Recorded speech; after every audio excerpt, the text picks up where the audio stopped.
In today's video, I'm going to teach you how to add shadow effects in Figma.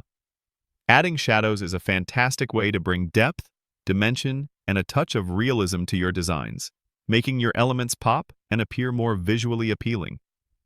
It's a fundamental technique for creating a sense of hierarchy and a more professional look in your user interfaces or graphic elements. To begin, you'll want to select the object or frame in your Figma canvas that you wish to apply the shadow effect to. Once your desired element is highlighted, navigate over to the right-hand sidebar. This panel is where you'll find all the properties and settings for your selected layer. Look for a section clearly labeled Effects. This is your gateway to applying various visual enhancements to your design elements, from blurs to shadows. Clicking on this Effects option will reveal a drop-down menu or a sub-panel, allowing you to choose the specific type of effect you want to add. By default, when you first click on Effects, Figma will often automatically apply a drop shadow. If it doesn't, or if you previously selected a different effect, you'll typically see a small plus icon or a drop-down arrow next to the Effects label. Clicking on this will present you with a list of available effects, such as inner shadow, layer blur, and background blur. For our purpose today, which is adding a classic shadow effect that appears beneath and behind your object, we'll choose Drop Shadow. This is the most common and versatile option for creating that sought-after depth.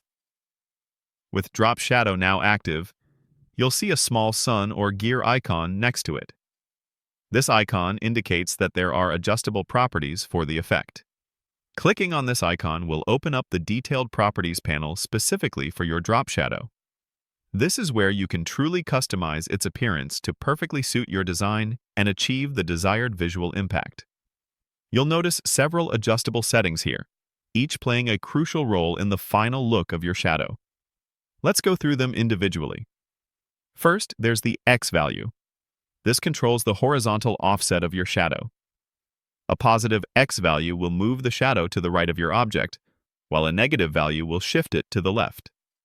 Experiment with small increments to see the immediate visual change on your canvas.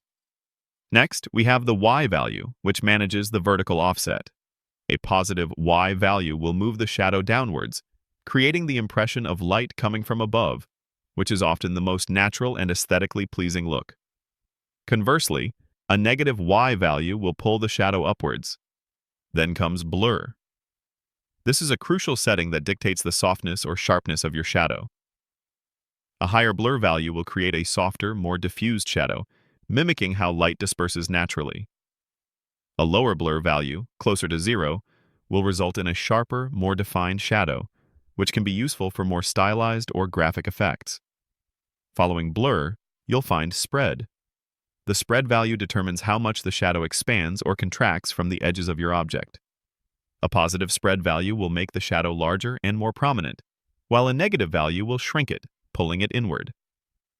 This can be used subtly to give an impression of thickness to an object, or more dramatically for a distinct visual style. Finally, you have the color picker and opacity slider. Clicking on the color swatch will allow you to choose any color for your shadow. While black or dark gray is common, consider using a slightly desaturated version of your background color for a more realistic and harmonious look. Below the color, you'll see the opacity slider, typically represented as a percentage. This controls the transparency of your shadow. Shadows are rarely fully opaque in real life, so adjusting this to a lower percentage, often between 10% and 30%, will make your shadow look much more natural and integrated into your design.